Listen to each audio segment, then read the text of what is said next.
The amount of times I've seen this word in a YouTube title makes me wanna vomit. This game is dead, or this game is dying. Anyone can say it, and 99% of the time, it's just wrong. Just because you don't enjoy the game anymore doesn't mean it's dead. For anyone familiar with my channel, I like to make videos about video games, more specifically downfall videos. And I am a key victim to being sent videos like this, making fun of people prematurely calling out dead games. What I want to talk about today is this stupid ass battle of what the most popular game is and which game is dying. And while I find these videos hilarious and I suggest you check them out, one of the main callouts these videos have are making fun of people who mention Fortnite's death, and how so many people hopped into the trend of saying it's dead, presumably for views, as it's undoubtedly one of the biggest games ever. However, today I won't be making any controversial statements on why I think Fortnite is dead or its rise and fall, but rather take a more outside approach and ask the question, is Fortnite really a dead game? To try and define a dead game is all subjective to the user, as a quick Google search defines it as a game that doesn't offer many games on the servers, and Urban Dictionary puts a specific number on it, saying that it only applies to games with less than a 1,000 player base. However, both of these top definitions, along with others all over the internet, share one major flaw in their definition, which is that they don't take into account how every company literally starts. Among Us had a consistent player base below even 100 when it first started, so does that mean Among Us was dead and then it was revived? Well, no, it's perfectly normal for video games to start off with a small player base, and saying a game is dead would insinuate that there was once life. And death of a game itself is also super relative. If a game has a player base of 1,000 and it dropped to 800, that's not really dead for the game, as the player base only dropped by 20%. However, if a game like Call of Duty dropped to 800, that would basically be all of its player base gone, and it would be considered long dead. This all may sound like common sense, but it is really necessary to think about when determining if Fortnite is dead, because when you compare it to the considered game of the year potential for a while, Fall Guys, even with Fortnite being in its lowest level of popularity ever, it was still miles above Fall Guys at its very peak.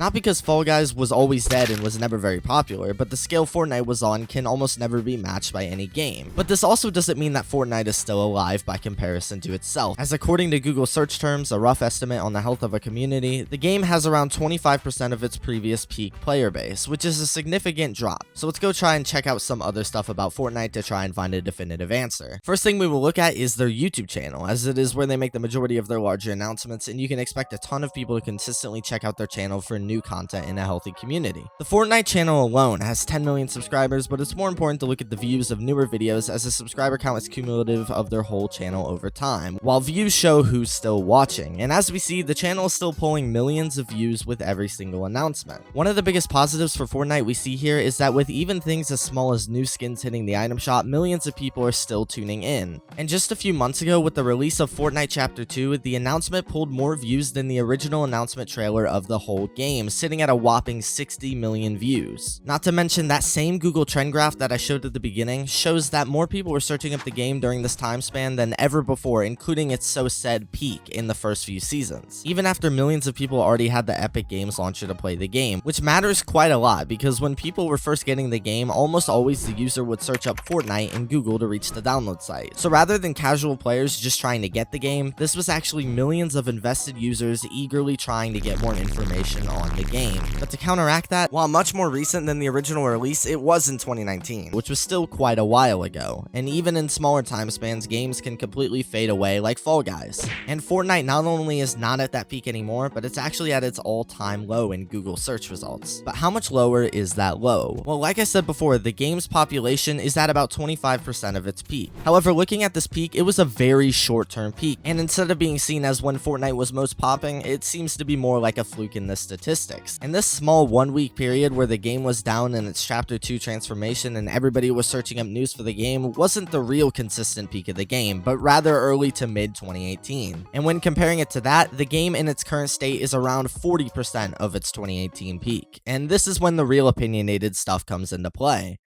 Is 40% of a player base in a 2-year period a consistent and concerning drop? Well, the only way to form an opinion is to compare it to other games that are very successful right now. When we pull up another very popular game, Call of Duty, we see that its original peak was November of 2010, the release of Call of Duty Black Ops. And currently at this time, about 2 months after the new Cold War release and a very successful Battle Royale release, Call of Duty is quite precisely 40% of its original peak. Let's look at another lasting title, Minecraft, a game that was popular enough to make it into MrBeast's YouTube Rewind, claiming 2020 was actually a huge year for Minecraft. But looking at the same charts that are used to argue that Fortnite is dead, we see that Minecraft is at around 50% of its original peak, which was in 2013, just 10% more relevant than the quote-unquote dead game Fortnite in what is considered to be Minecraft's resurgence. So you may be wondering, how is this even opinionated? The data theoretically shows that at least by Google's standards, Fortnite clearly isn't dead. Well, we also have to compare this to time. Fortnite's peak was in early 2018, not even 3 years ago, while Call of Duty and Minecraft's peaks were 7 to 10 years ago. And if we were to look at, say, Call of Duty 3 years after its original peak in 2010, it was still retaining 65% of its original search volume, compared to Fortnite's 40%. So whether you view Fortnite's 40% player size as good or bad, all depends on perspective, as two other massive games that aren't considered dead to Fortnite's level have very similar search volumes, but they are also much older games that have lasted longer over time, which is something we won't be able to see in Fortnite until more time passes. Something also mentioned in many definitions of a dead game is that a dead game isn't being consistently updated, but Fortnite, if we're all being honest, is slightly opposite of dying in that aspect, as before I remember waiting days in the season shop after the timer hit 0 for the new season 2 to be released. But now almost on a weekly basis, Fortnite adds brand new skins and other cosmetics, often partnering with outside brands to bring in skins like Master Chief and Deadpool. And seasons have been going on for years with no sign of stopping anytime soon.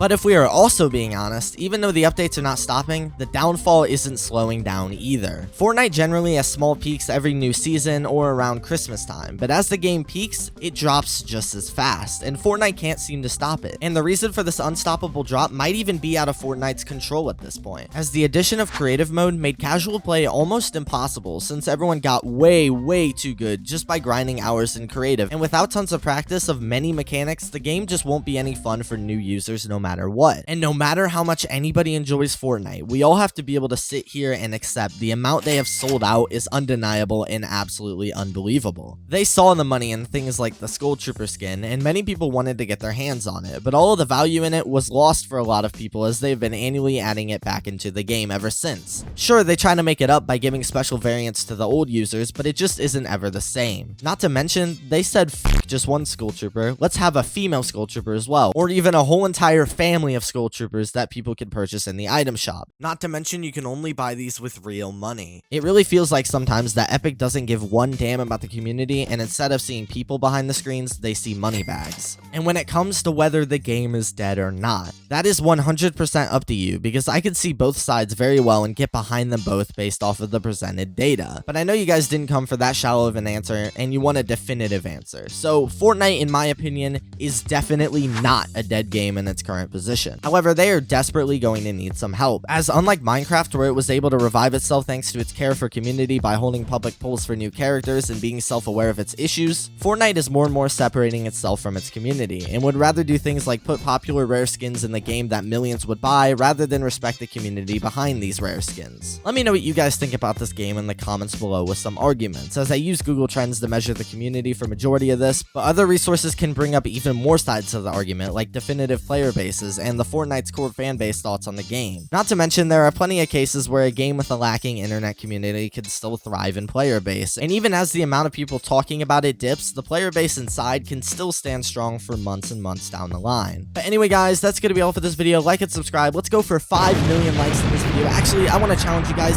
6 million likes. Don't let me down. Peace out.